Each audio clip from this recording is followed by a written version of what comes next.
Honorable Brian Achampong, with all due respect, you are not a subject matter committee member for the appointment committee in relation to roads and highways. Therefore, you do not have the right and you cannot be given the platform to speak. I am told by the list provided by the whip to the effect that you should be recognized as a subject matter committee member for Agric. And I'm certainly going to give you, the floor when you get to the vetting of Agric.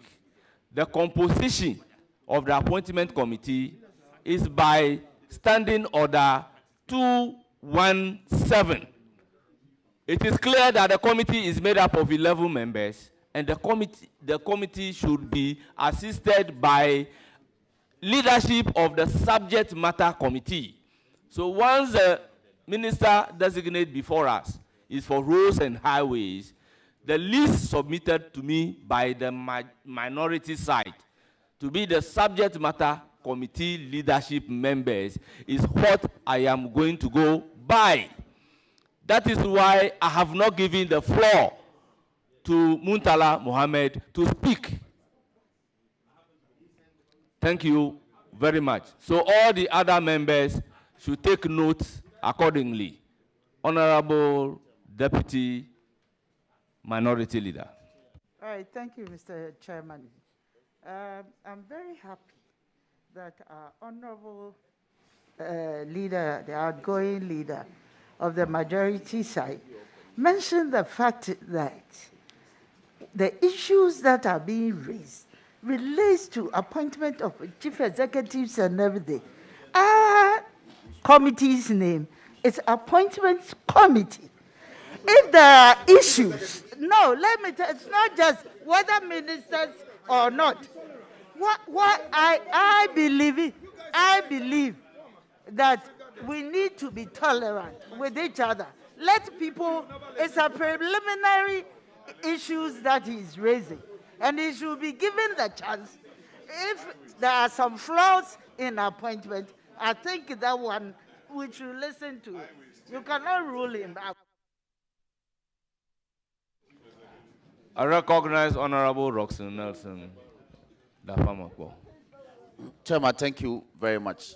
Chairman, first of all, there's no rule of this House that demands that the ranking member to the appointment committee must necessarily and willingly deliver an opening remark. It is not binding at all times. So if the invitation is a courtesy, if he continues to abuse the courtesy, it has to be withdrawn. And he's aggressively abusing this courtesy in a very prolonged manner. So I suggest that that courtesy be withdrawn. So we deal with the matter at hand. If he gets his turn to ask questions, he could frame the issues he's raising in the form of a question directed at the nominee. If the nominee is minded, he will respond. If it's not, he may not answer. Look, in Boefio versus NTHC, where a procedure is provided for a thing to be done, it is that procedure that must be applied. He's using a wrong forum to deal with a matter that he thinks strongly about. He should go to court. This is not the forum convenience. With all due respect, Mr. Chairman.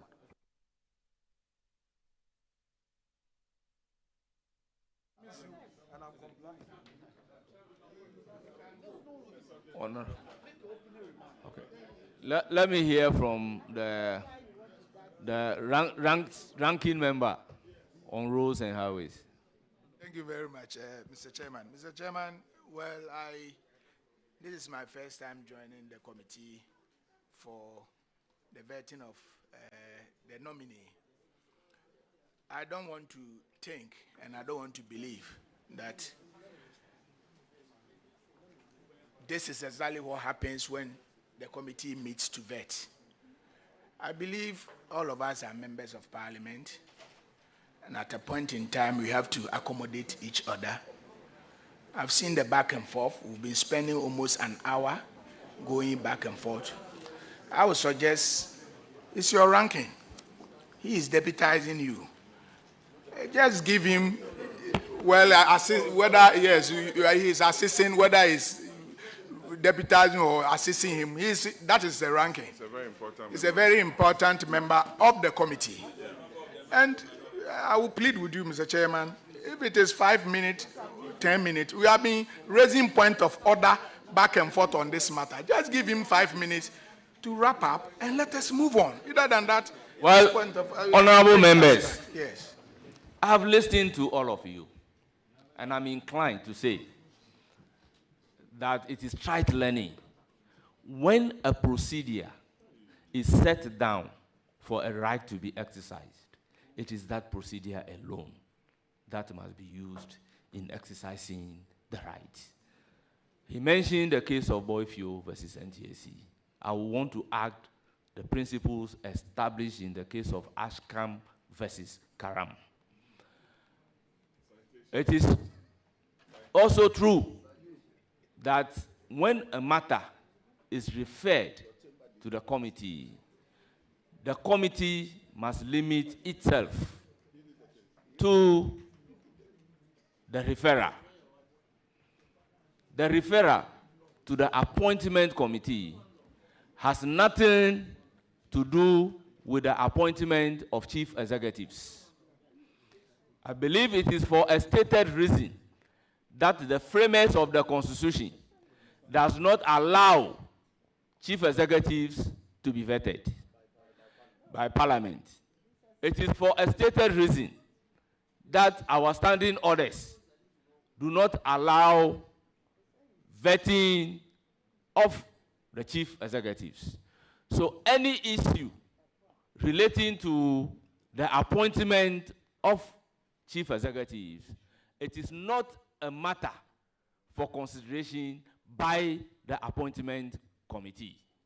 I would therefore urge upon the ranking member not to introduce any matter which is not within the ambit of the appointment committee.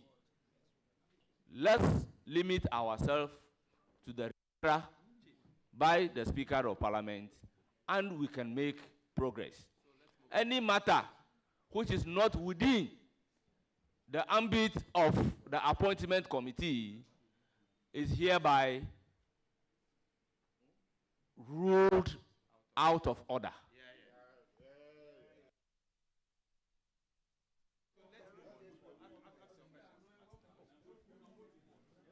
Chairman.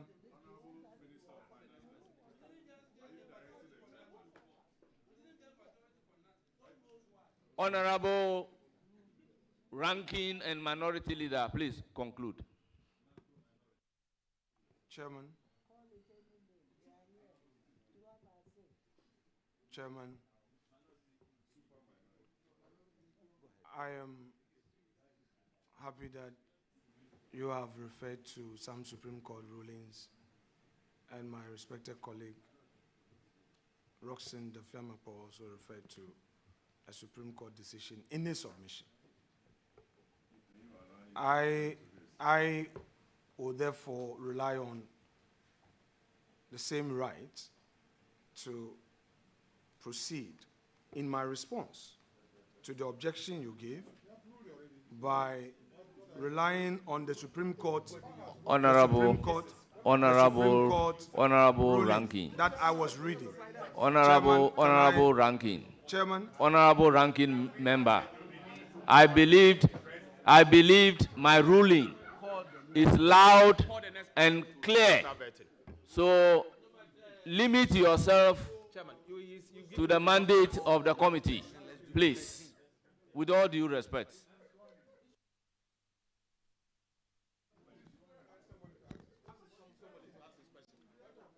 Paragraph 3.8. The Constitution establishes a number of governing bodies for public services. Honorable Minority Leader, These include you are again out of order. Mr. Chairman, can I ask my question? Honorable Minority Leader, you are out of order. Honorable members, can we proceed? Chairman. Honorable members, can we proceed? Chairman.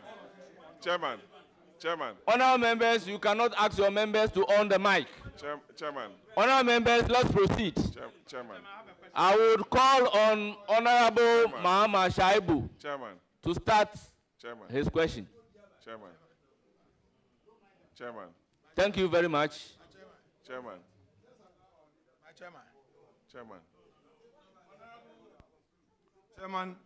Chairman, I have objections. Chairman. Thank you very much, Chairman. Chairman, I object. Honorable nominee. Chairman, I object to the conduct. Congratulations, Honorable so far. nominee. Honorable Chairman, we cannot go. Honorable nominee. We cannot go on. Congratulations. In this way. One more time. No. Don't do this too, Chairman. No, you can't do this. It's not going to happen. It's not going to happen. No, it's not going to happen. I've looked through your CV. It's not going to happen. The question Chairman, of competence. It's not going to happen. It's not in doubt. I've accorded you every courtesy. Honorable nominee. We've accorded you every courtesy. May you listen to me? We've accorded you every Honorable courtesy. nominee, the former roads minister. Chairman, we have accorded every courtesy. Your approach is not what we had agreed on. And he said that yes, the NDC government had left behind 1. Honourable members, I intend to suspend the sitting for 5 minutes. thank you.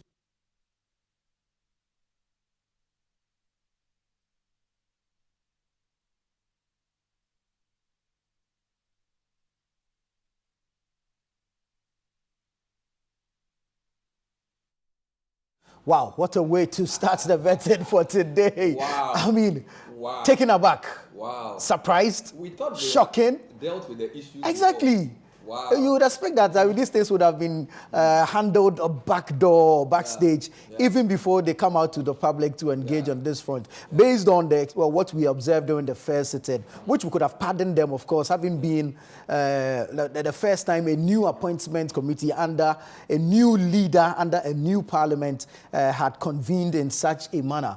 But to see what we've seen over the past 1 hour, I'm not too sure what's happening, but to the extent that the sitting has been suspended for 5 minutes. You know, this parliament is still forming. And, you know, what's even interesting is that there's a transition between the old minority leadership, who is now the majority leadership, and a new team. Yeah. So I still think group dynamics are at play. Speaker is trying to assert himself. The minority side want to make some preliminary points about certain things happening in the country. And the majority side believe the minority that is getting too much of an opportunity to grandstand and to make statements.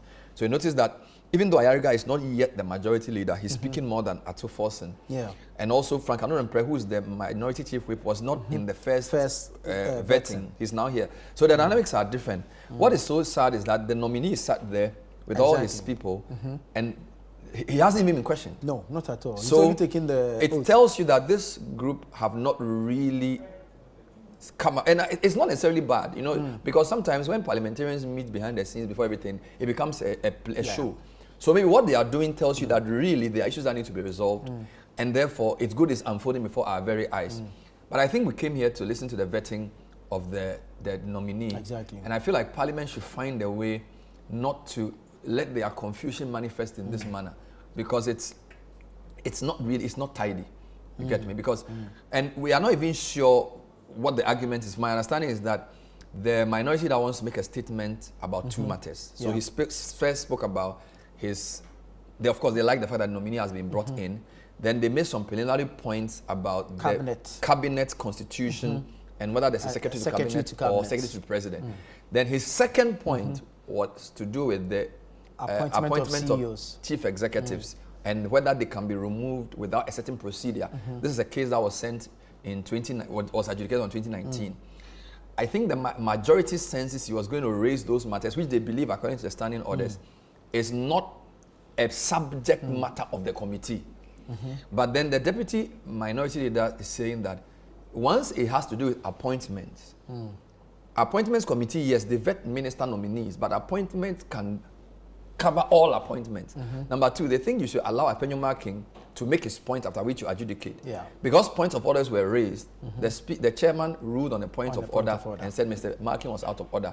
Mr. Markin wanted to proceed in responding to the judgment by continuing his case. The chairman disagrees. He calls one of the MPs to start the questioning. Minority leader is not happy. It leads to a shouting match, and he suspends the sitting for 5 minutes. I think they are trying to go and meet behind the scenes to agree on what to do. I think that's what they are trying to do.